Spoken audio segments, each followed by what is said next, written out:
Ψήνω σουβλάκια, Gucci Freestyle 2024.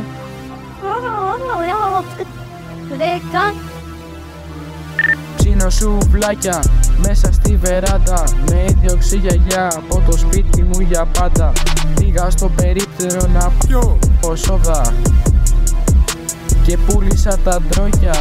Πήγα να κάνω τα λαβέρι, βέρι πρώτο χέρι. Σε γάμισα σαν να ήσουν περιστέρι.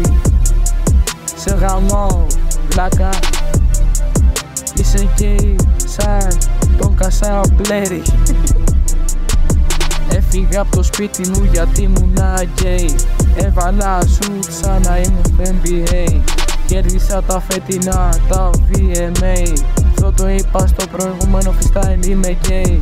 Είμαι γκέι, το έχω πει πολλές φορές. Σε γάμο χιλιόμετρα στο φες. Δεν βγάζουν ούτε καν νόημα οι ρήμες. Και σου πετάω στο σπίτι χήνες. Τρέχω από το γονείς. Αν μείνας με μένα θα με γαμηθείς. Είσαι γκέι, το ξέρεις. Τελικά θα το φέρεις.